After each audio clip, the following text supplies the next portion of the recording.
Our scripture this morning is from Psalm 104, verses 10 through 24. You make springs gush forth in the valleys. They flow between the hills, giving drink to every wild animal.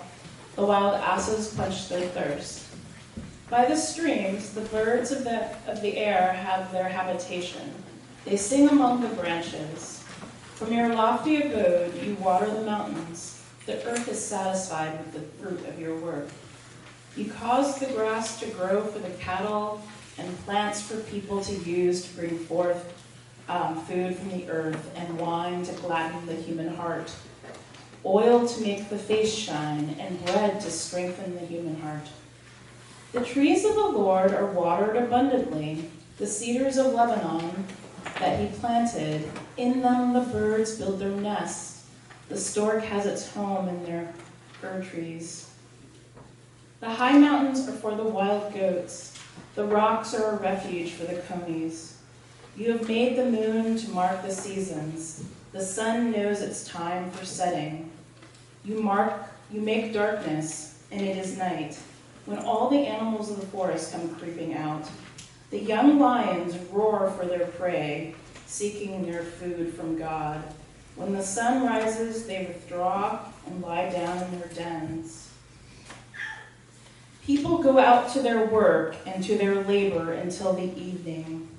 O Lord, how manifold are your works.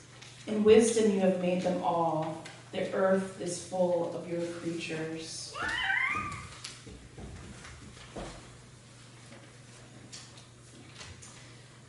Hear what the Spirit is saying to church today. Thanks be to God. I would like to invite all of the children and the teenagers and the young people to please come forward and join me on the steps this morning. Hi, Maddie. How's it going? Good? Yeah, we're getting a smile over here. Pretty great. All right. Maddie, do you know what this is? It's a church bulletin. And it's where we print out all of the things that we say together and all of the things that we want to consider together. Thank you for taking that bulletin. That's the perfect thing I wanted you to do. Because what we're talking about is where everything comes from. So do you know where the bulletin comes from? The office. The printer. Excellent. Brilliant. And what do we print the words on? Paper. And where does the paper come from? Where they make paper. Absolutely. I grew up in Tacoma. We had a paper plant. You could smell it regularly. But where does the pulp for the paper come from? Congregation? Trees. Absolutely, trees. But do you know where else some of this paper came from? Recycled paper. We are talking about climate change today. We're talking about environmentalism, and we're talking about how Christians and God all comes together. Oh, you're sharing the bulletin. Oh, thank you, Maddie. Good sharing. For now. But what we do with the paper, right, is that we remember where it comes from as the trees. And so we try to make sure that we have recycled paper because we try to be good stewards. So that's the last little piece, is that to be a steward is the old-fashioned word, or a person who is a caretaker of the earth is someone who looks at everything that is in the world and the environment, looks at the things that we print, and tries to be really careful about how we use it, how we reuse it, how we recycle it, and how we restore it, so that we don't have to make everything fresh, but that we use things wisely. Just as God made us the whole world and gave that as a gift, our use can be a gift. Amen? Amen. Amen. So let us do a quick repeat after me prayer. Dear God, thank you for the world. Thank you for the world. Help us be good caretakers. Help us be good caretakers. Just as you are good caretakers of us. Just as you are good caretakers of us. Amen. Amen. And now let us begin. Good morning, church. Good morning. Let us pray. May the words of my mouth and the meditations of our hearts be pleasing to you, O God, our rock and our Redeemer. Amen. I was honored to be at a dinner with an incredible woman named Reverend Pamela Lightsey. She is a womanist and queer theologian, and she came to talk at the University of Puget Sound, and I was sitting around a table with her listening, and the first question she got in a couple of pairs was, "Where do you see hope?" She gave a response. Then she was in a slightly larger group, and the first question she got in that slightly larger group, I'm going to take a moment, and thanks be to God, Jerry, for finding those shades. And Kara, do you see the one? Excellent. Sorry. No, that's perfect. I've been watching people listening to my sermons like this for weeks now. So that is great. Gordon, do you think you can reach the one in the back? Oh, Kara's got it. All right. Where was I? Dinner with Pamela Lightsey. Hope. Hope. That's a good place to be. As we were in this slightly larger group of the dinner, the first question she gets asked is, "Where do you find hope?" And she said, I get asked this question so often, I wish I had a canned response by now. This is the first question everyone asks me. So then we got to the large, big lecture, and after this incredible lecture on the importance of LGBTQ people in the church, the very first question she gets asked at the time of question and answering is about hope. Right? And I'm just sitting there going, wow, this is something that we are really asking ourselves. Where is the hope? Where is it? And then once you start hearing this, when you listen to NPR interviews, especially with people who have any kind of spiritual connection or wisdom, the first question they get asked is, where is the hope? And you start noticing that in conversations with friends, and it's just this current question of the age. And I think this is especially true when we start talking about climate change. Yesterday, I was sitting with some of my best friends. We were college roommates, and one of them is a biologist, and she was lamenting what happened to the koalas in the past couple of weeks. And just heartbroken, and tears were running down her face. I remember I met one of Skylar's students for the very first time, and she asked this very wise and poignant question, and she said, "You've grown up in Western Washington. I'm from Hawaii, but I want to know about your place. Tell me what has changed." And I looked at the Olympic Mountains, and it was in the middle of the summer, and there was hardly any snow there anymore. And I said, well, there used to be snow there year-round. And I had that moment where I could almost barely say that sentence. I'm sure many of you have also had friends who have been fleeing wildfires, or friends who have fled floods, or have lost crops to floods. It's something that causes the great amount of existential hardship and despair. One environmental activist was recently approached by TIME magazine and asked to reflect on climate change. And Jane Goodall's response, well, in order to slow down climate change, she said, we must solve these problems. We must eliminate poverty. We must change our unsustainable lifestyles, and we must abolish corruption. Then we can slow it down. I was like, well, if that's it, great. But it's personal, and it's present, and it's all around us, human-made climate change. And so we start asking each other, where is the hope? And then I remember watching Greta Thunberg's response to the United Nations when they asked this young woman, where do you see hope? And her response was, you come to all of us young people for hope. How dare you? You've stolen her childhoods.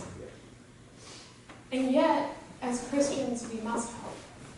Because first of all, despair is a kind of denial of God's incredible capacity to inspire us to change. It's a denial of the goodness of God that is constantly and continually at work amongst us. And to live into the false hope of saying, oh, don't worry, everything's going to be all right, there's seasons and times, without actually asking ourselves to change anything, that's kind of false hope too. And another despair, another denial of our own personal, powerful capacities, of humankind's capacities to be able to change. So we must absolutely hope. And one of the amazing things as I look at that list that Dr. Goodall provided for us, and as I look to the ways that we must address climate change, I'm like, wow, this actually sounds like things that Christianity can be really good at. can be the things that give us hope for when we address climate change. The first tool that we have is a sense of wonder. In that psalm that Kat so beautifully read for us, we have in Psalm 104 this sense of delight and wonder at all of God's creation, of the trees, of the waters, of even the lions roaring at the night. We hear the psalmist's exuberance in all that God's created. You'll see the people who analyze the Psalms and are like, he's all over the place. He's like, first trees, then earth, then trees, then water. Oh, lions, right? He's just so delighted by everything he sees around him. And I love that the psalmist captured that, because I know how many of us go out into the natural world and just have this moment of, wow. Wow. Did you see that mountain? Do you see those trees? Do you see that bird that is making so much noise? Isn't this beautiful? Isn't this wonderful? One of my absolute favorite poets in the whole wide world is Mary Oliver, because she captures that wonder of what is all around us so beautifully well. As Mary Oliver explains, when I am among the trees, especially the wind willows and the honey locust, equally the beech and the oaks and the pines, they give off such hints of gladness. I would almost say that they save me, and daily I am so distant from the hope of myself, in which I have goodness and discernment and never hurry through the world, but walk slowly and bow often. Around me the trees stir in their leaves and call out, stay a while. The light flows from their branches and they call again. It's simple, they say, and you too have come into the world to do this, to go easy, to be filled with light and shine. Sometimes before I go out for a hike, I not only prepare myself by finding the right shoes to wear or double down on getting 3 different bottles of sunscreen, but I also try to read Mary Oliver poems. So I'm ready to be able to accept the wonder and the glory and the majesty that's all around me. She sees the world with such delight, and I want to be able to walk in her footsteps that way. But the psalmist does not just delight, the psalmist also sees the interconnectedness of it all. The birds that live in the trees, the water that feeds the tree, the water that comes from God. He sees this interconnected piece of life. But the psalmist doesn't see it in a biological sense or a climate sense or an ecological sense. The psalmist sees that not through our empirical worldview, but sees it through a theological one. Everything is interconnected because that is how God created it all to be. Isn't this a beautiful sign of the glory of God? Our interconnectedness in this incredible creation all around us is a sign and a testament to the marvelousness of God's works. And so as we here and now, in our own empirical worldview, stand in awe and delight of the world around us, it is a beautiful thing to see that interconnectedness in very specific ways. But as Christians, our sacred duty also goes beyond the observation to declare the wonder that God created everything in interconnection. One of my favorite stories of the climate recently is that there is a desire to restore wildlife habitat in England. England gave up its natural habitat about 500 years ago. But they are trying to say, let's do this. They are restoring some wetlands on their coastline, and the restoration is moving decades faster than they anticipated it would be. Within 3 to 5 years, they're having species of shore birds they had not expected to see ever again. They are having seagrasses that are growing, and in those seagrasses, they're restoring carbon and purifying the water, and there is a great joy and delight with all the people that are going to see this natural habitat. And I see that as part of the Christian response of awe and wonder. That for every shovel that turned over the dirt and transformed that habitat was a prayer of wonder. And a prayer of recognizing our interconnectedness to it all. And a prayer of restoration is the response of wonder to this time of climate change. The second tool that we have here as Christians is we have this understanding of simplicity. This desire to be simple people, to not be people who are constantly striving after the next big thing and wanting more and needing more and going. Honest to goodness, advertisement stresses me out at this point in time, right? I have to mute the TV if they're on. I'm too used to my Netflix that lets me skip it. But But when we're looking at what it means to be people, do we need to be people who are constantly seeing deprivations of what we don't have? Or are we being people who can say, I don't have a drill. I'm going to borrow my friend's drill. I don't need to purchase a new one. I can trust my community. You know, how do we live as people who are simple and connected and a part of all of that? And you know, I'm amazed at how you here at Trinity affirm that simplicity every single week with your prayer of dedication. When you say that prayer this afternoon again, I hope that you hear the words newly, we discover how much is enough to be truly fulfilled. We want to not only survive, but to thrive and find ways for everyone to have access to that. So as we talk about overconsumption, as we talk about the world's resources depleting, we here at Trinity have said, God, let us know what is enough. Let us be part of a world that recognizes we have enough, and let us make sure everyone has access to that. And so when you say that prayer, you're saying that dedication to simplicity again. And that is a source of hope in the midst of climate change, of having people here that say we have enough.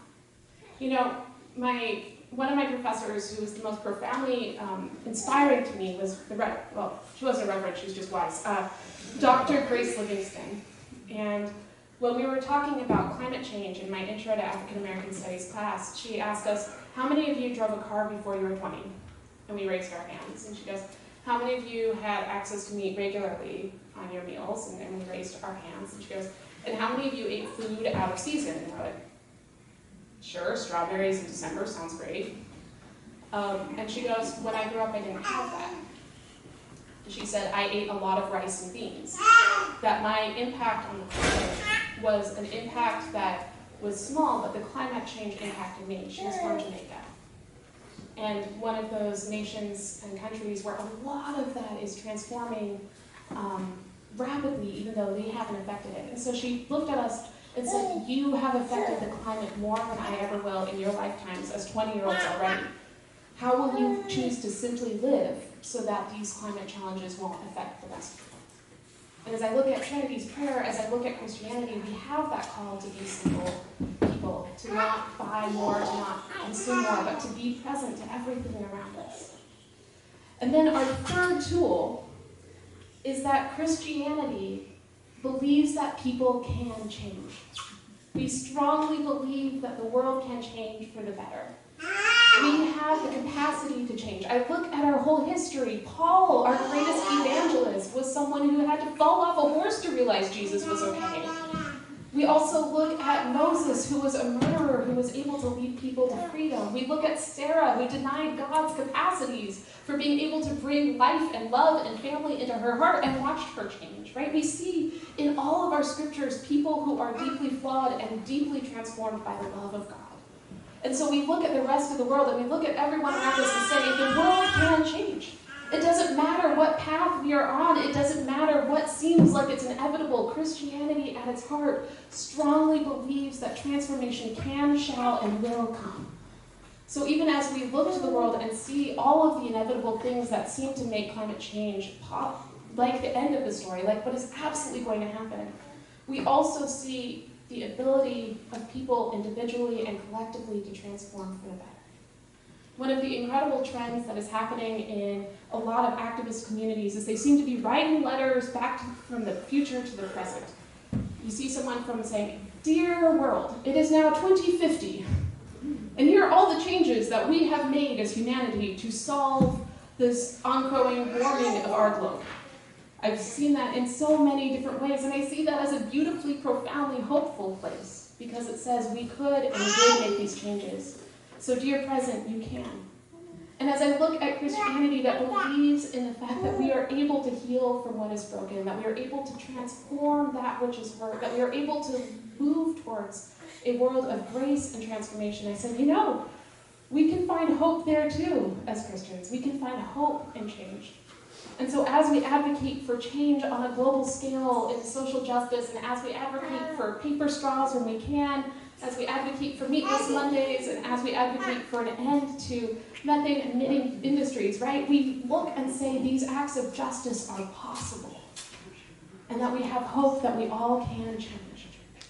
Because as Christians, we are never only on a path towards the bad. We are always on a path where God is walking alongside us and inspiring us and calling us into being people of love and grace. So there you have it. As Christians, we have to hope because of climate change. We have to, because we see it's possible. We see a better world is there, and it is our responsibility to not outsource that to Maddie and Izzy and Abby and Leo, right? It's not something that we have to outsource to our kids here amongst us, but something that we see in ourselves no matter where we're at as capable of. We are people who are capable of wonder. We are people capable of change, and we are people capable of living simply so others may live. And so there it is. There is our hope, and it's a hard hope, and it's a beautiful hope, but it is a hope that we can offer to the whole world. Thanks be to God for this spiritual path, this theological outlook, and for this ability to be a part of a world that can change. Thanks. So with great thanksgiving, we say, Amen. Amen.